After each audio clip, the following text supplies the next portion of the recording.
You know that feeling.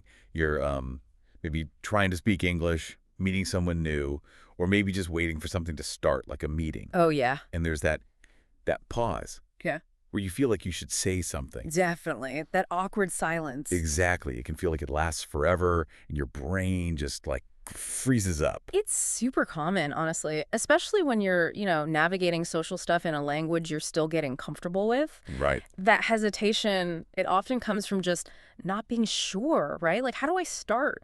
What's okay to talk about? How do I keep it going? Totally. And it can really hold you back, make you feel awkward, or you miss chances to practice and, well, connect with people. Mm-hmm. But what if you felt more ready? Like you had a kind of social toolkit for those moments. Well, that's sort of what we're diving into today. Exactly. We've got this great material, a sort of guide, really, that looks specifically at mastering small talk in English. Yeah, and this deep dive is all about unpacking what that material tells us. It lays out why small talk is a thing, why it's actually pretty important in many English-speaking cultures. Yeah.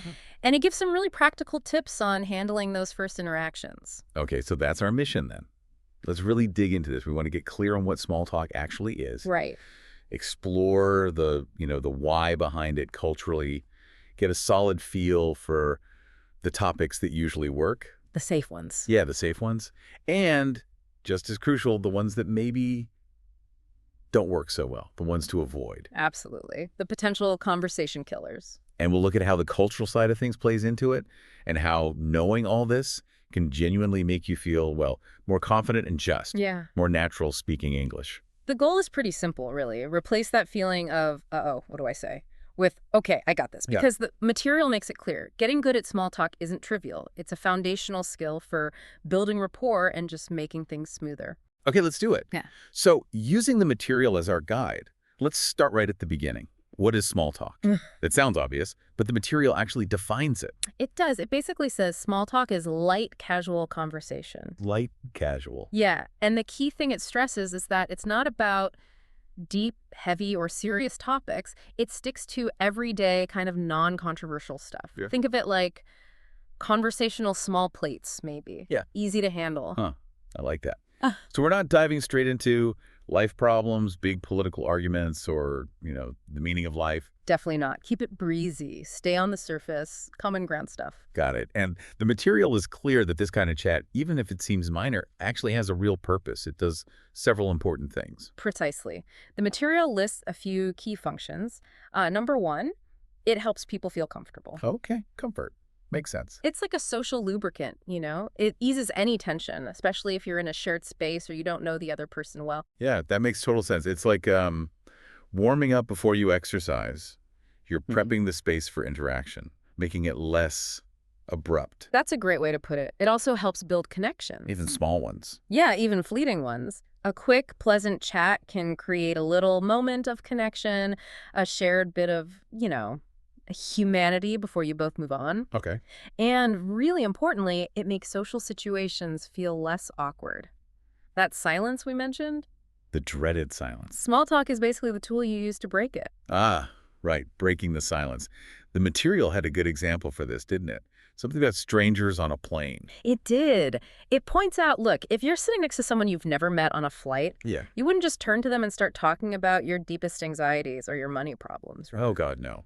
That would be way too much, way too fast. Exactly. Jarring. Totally wrong for the situation. So instead, the material suggests just a simple comment. Like what? Something like, wow, looks like we're going to have a smooth flight today. Or maybe, hope the turbulence isn't too bad. Just simple observations about the situation you're both in. Right. And that little comment, it does a lot, actually. It really does. It breaks the silence, like you said. It acknowledges the other person exists. Mm-hmm. And it kind of gently opens the door for them to respond, or not. But it makes the whole shared space feel a bit less isolated, a bit more comfortable for everyone. That's it, exactly. It's low risk, but potentially high reward in terms of just setting a comfortable tone. It's basically a way of saying, hey, I see you, I'm friendly, I'm open for a quick, easy chat if you are. Precisely. Sets a positive vibe without asking for anything deep or personal. Okay, now this is really interesting. The material dives into the cultural significance of small talk, especially in English-speaking cultures. Yeah, this is super important. The material really emphasizes that in a lot of English-speaking countries like US, UK, Canada, Australia, small talk isn't just like a nice thing to do sometimes, it's often expected. Expected. Yeah. Really? So, like, if you skip it. It can be seen negatively, yeah. The material is pretty direct about this. It says jumping straight into serious topics without any of that warm-up chat can feel a bit weird or maybe too formal. Ah, weird or too formal. Yeah, and it gives that workplace example we touched on earlier. Oh, right, before a meeting starts. Exactly. Like imagine you walk into a meeting room in, say, London or New York, and you just immediately go, okay, let's start the budget discussion. Right, skipping the, hey, how was your weekend part? Yeah, skipping that bit. The material points out that doing that might make you seem a bit too serious or even unfriendly. It highlights that lack of, you know, crazy weather today, huh? Or Wow, whatever. okay, so it really paints a picture. It's not just about being polite, it's about signaling What? that you see them as people, not just work units. Pretty much. It's about building that rapport before you dive into the tasks. Acknowledging the social side of things. Right, establishing that connection first. Yeah. And that cultural expectation is exactly why the material stresses that understanding and actually doing small talk is so key to feeling, natural and comfortable in those Yeah. situations. It helps you navigate things smoothly. So it's less about the actual content sometimes Mm. and more about the act of just connecting lightly Uh, before maybe going deeper. It's like the social handshake. That's a perfect analogy. The social handshake, it sets the stage, makes things feel easy, and offers a gentle ramp into bigger topics if that's where things are going. Okay, that gives us a really solid grasp on the what and the why of Uh-huh. small talk, especially the cultural angle. Mhm. But for someone feeling awkward, the big question is still, what on earth do you say? What topics actually work? Right. And the good news is the material gives us a really useful list. It calls them topics that work in almost any situation, your go-to options. Okay, lay them on me. What's number one? Probably the one everyone thinks of. You guessed it. The weather. Huh? Called it. The material basically says, look, I know it sounds basic, but trust me, it works. And why does it work so well? Because it's universal, right? Everyone experiences weather every single day. And it changes, so there's always something new to comment on. It's a shared reality, totally neutral. Makes sense. And the material mentioned it's especially popular in places like the US, UK, Canada, Australia. Yeah, it did. And it had that really specific kind of charming observation about the UK. Oh, yeah. That talking about the weather there is practically a national hobby. A national hobby. That's brilliant. It really shows how ingrained it is in the culture there. Absolutely. It suggests that while it's a go-to everywhere, in British culture, maybe it has this even more significant role as the standard social opener. Oh. And the material gives easy examples, right? It's such a nice day today. Or, wow, it's freezing outside. Super simple. Totally. Just commenting on what you're both experiencing right now. Low effort, easy response. Okay, so weather. The ultimate low-stakes entry point. Got it. What's next on the safe list? Weekend plans. Another one described as safe and easy. The classic Monday morning questions. That's exactly. Or Friday afternoon. People are usually pretty comfortable sharing brief things about what they did or what they're planning. And the sample questions are just straightforward, like, got any fun plans for the weekend? Or how was your weekend? Yep. Simple. Open-ended enough. It taps into leisure time, which is usually, positive or at least neutral territory. Right. It shows friendly interest, but it's not prying. Someone can just say, oh, relax at home or went for a walk. They don't need to give you their whole life story. Okay, so weather, weekend plans. What's the third one the material recommends? Travel. Ooh, travel. People do like talking about travel. The material says pretty much everyone loves talking about travel. It often brings up good feelings, right? Mhm. Happy memories, exciting plans for the future. It's just inherently interesting to a lot of people. Makes sense. And the starter questions it suggests. Things like, have you been on any trips lately? Or maybe, what's your dream travel destination? Those are good ones. They invite more than just a yes or no. Exactly. They let the other person share something they might actually be excited about. And this is important. The material adds a tip.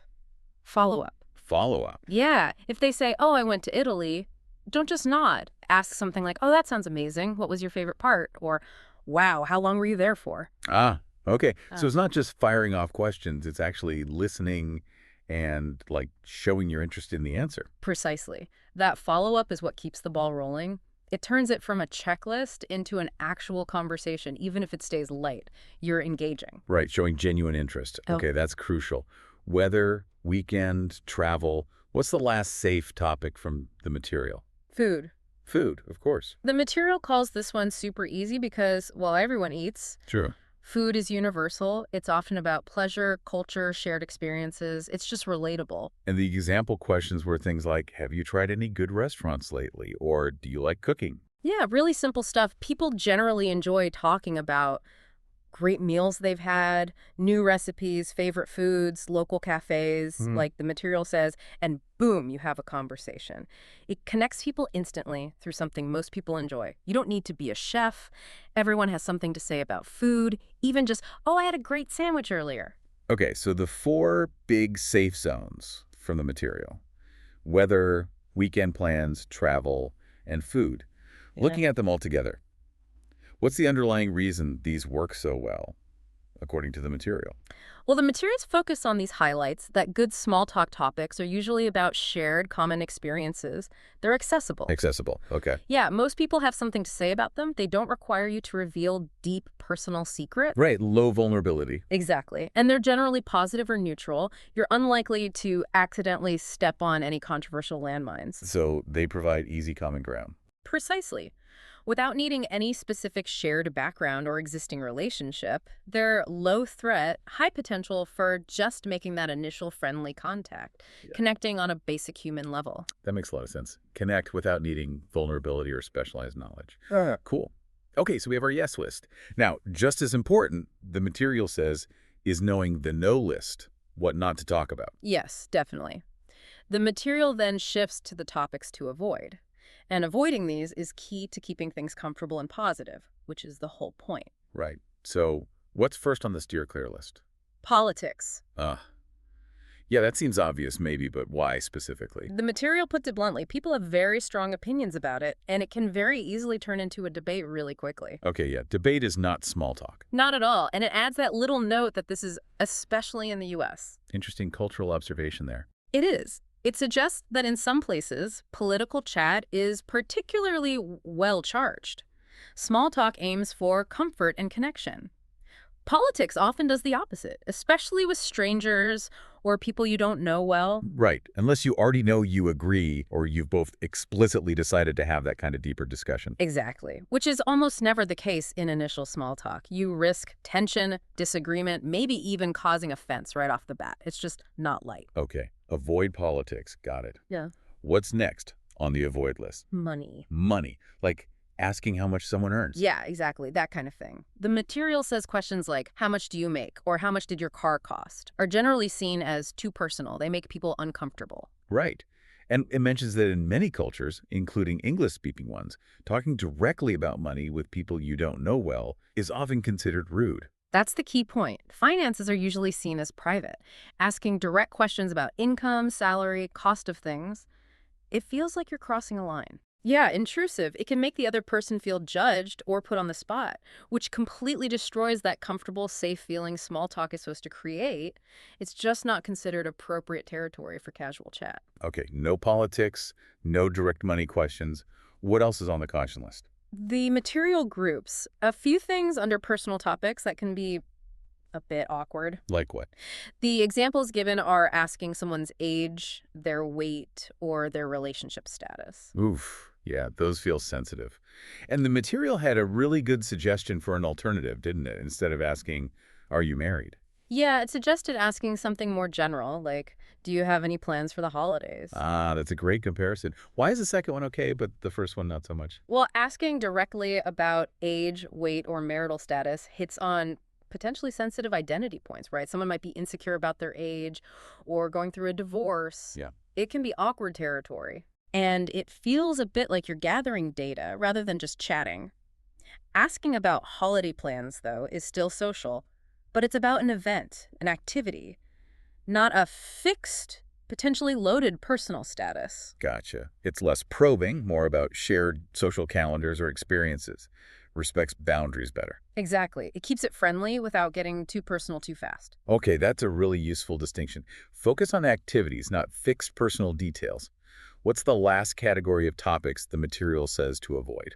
Basically, negative topics, starting off with complaints, Right. like opening with, ugh, I hate my job, or this city is terrible, just general negativity. Right.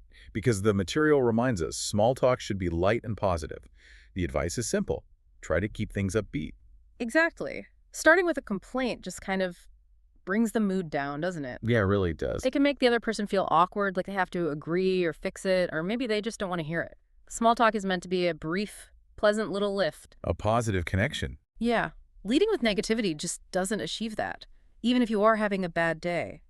Unloading on a casual acquaintance or stranger usually isn't the way to go in small talk. Keep it light. Okay, so summing up the don'ts from the material. Yeah. Basically, stay away from anything controversial, like politics, anything too personal or intrusive, like money, age, relationship status, Right. and anything just generally negative or complaining. You got it. All those things work against the main goal, keeping it light, comfortable, and positive. They're too heavy, too nosy, or too much of a downer for what small talk is trying to do. Okay, this is super helpful. We've got the definition, the purpose, the safe topics, the unsafe topics. But the material adds another really important layer, talking about cultural nuances. Yeah, this is crucial. It points out that it's not just what you say, but also how and where you say it. And that things can actually be different even between, say, the US and the UK, right? Absolutely. This takes it beyond just words into the social and cultural context. And understanding these differences, like the material says, helps you feel more confident and natural because you're prepared for how things might actually play out. What's standard in one place might be a bit different somewhere else, even if they both speak English. Exactly. So the material gives some specific examples of where small talk is really expected. The workplace came up again. It did. It specifically mentioned that time before a meeting officially kicks off. Right. And the common topics there are things like the weekend, the weather, maybe sports, those safe zones we already covered. Yeah, reinforcing how those topics get used in practice. And that Wow. point it made about someone who just dives straight into the work agenda. Yeah, in the US or UK, it said that might make you seem a bit too serious or even unfriendly. Which loops right back to the purpose of small talk. In many of these workplace cultures, there's this expectation of building a bit of collegial feeling first. Skipping that step makes it feel purely transactional, like you're not interested in the people, just the task. It can actually create a bit of distance. So it's not wasting time. It's actually part of maintaining the social side of work. Like those few minutes before a Zoom call officially starts or when you're gathering in a meeting room. Exactly that. It's part of building and maintaining those working relationships. Makes sense. The material also gave examples from just everyday life, right? Like grabbing a coffee. Yeah, the classic barista interaction. The barista might ask, how's your day going while they're making your drink? And the sample reply was simple, like, pretty good. Just getting some coffee before work. How about you? It's a perfect little micro example. Brief, functional, but it just elevates the transaction slightly. Makes it more human. Yeah, it acknowledges the barista as a person, gives them a chance to reply if they want. It just makes the whole thing a tiny bit warmer than just barking your order and paying. It's those little moments that add up, I guess. The material also mentioned public transport. Right, like waiting for a bus or maybe on a train. It suggested you might hear comments like, busy morning today, huh, if it's crowded. Or maybe the weather's been crazy this week, if it's been really hot or rainy or something. Again, just simple comments on the shared situation. Exactly. And the material explicitly says why. Small comments like these help people feel more connected, even with strangers. Ah, that's interesting. Even with strangers. Yeah, that's key. Small talk isn't just for people you know. It's a way to kind of soften the edges of being in public spaces together, acknowledge each other, create a tiny, fleeting sense of shared experience. Makes the anonymity feel a bit less stark. I think so. You don't have to respond, but the opening is there. Yeah. A simple shared observation. That's quite a big function for something that seems so small. And then it came back to that British culture example about the weather. Yeah, it circled back to reinforce how weather works as that super reliable, neutral entry point, especially in Britain. Giving those classic examples like, lovely day today, isn't it? Or, looks like it's going to rain again. Right. And these aren't really just about meteorology, are they? Not at all. They're like coded invitations, saying, yes, it is, isn't it? Or adding a little bit, yes, but it's meant to clear up later. That's the expected social reply. It signals you're open to a brief, friendly exchange. So the material using that example highlights how a popular topic can almost reveal something about the culture's communication style. Like maybe a preference for starting indirectly. Could be. Or maybe just valuing finding that absolutely safe common ground first.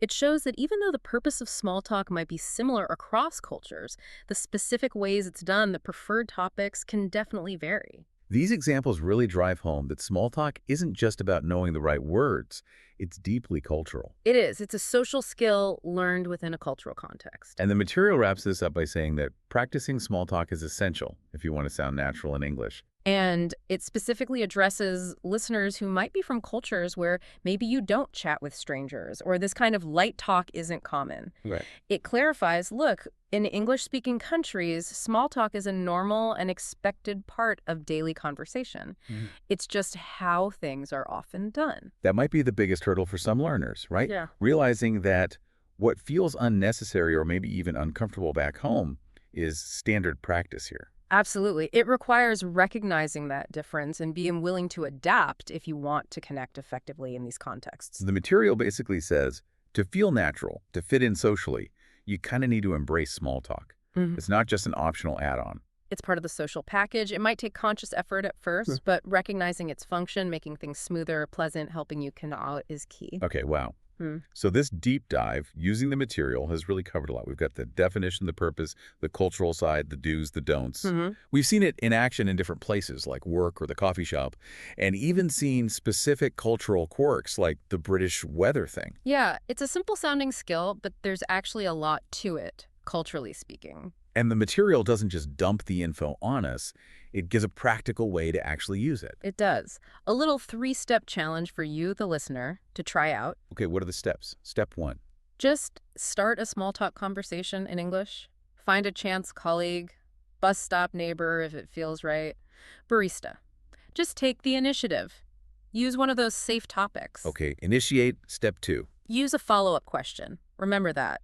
Listen to what they say and ask a simple, relevant question back. Show you're actually listening. Engage. Got it. And step 3. Try to consciously use at least one phrase or type of comment we talked about today, drawing from the material. A weather comment, a weekend question, something about travel or food. Ah, okay. Oh. So practice using the tools. Exactly. This challenge turns the ideas into action. That's how you build real confidence and make it feel natural over time. Every try counts, successful or not. It really bridges the gap between knowing about small talk and actually doing it, which, as this whole deep dive has shown, is pretty fundamental for feeling comfortable and connecting naturally in English in many places. It really is. It smooths over those awkward silences and just opens the door for little moments of positive connection. So take all this stuff we've unpacked today from the material. Remember the purpose, the safe topics, the ones to avoid, where it happens. And we've touched on those subtle differences, right? Like the UK weather focus versus maybe other places, Yeah, the material hinted at those variations in how and where it's used. which leads to a final little thought for you, the listener, to maybe chew on. How might those small differences in small talk, even between English-speaking countries, reflect something deeper about their culture or how they communicate? Interesting question. Like, what does that intense UK weather chat really tell us about British social norms compared to, I don't know, Canadian or Australian norms? And maybe flip it inwards. Learning about these English expectations for small talk, how does that make you look at conversation rituals in your own language or culture? Other parallels, big differences. Exactly. Are there similar safe topics, similar things you avoid? Does small talk serve the same function or a different one entirely? Thinking about those comparisons, using what we've learned today as a sort of lens, can really deepen your understanding of communication everywhere. Totally. So armed with all this knowledge from our deep dive into the material on small talk, the best thing to do is try it. Do the challenge, pay attention to the conversations around you, and just keep practicing. The more you do it, the more natural it'll become. It just integrates into how you interact. Keep diving deep, keep learning, and yeah, keep talking.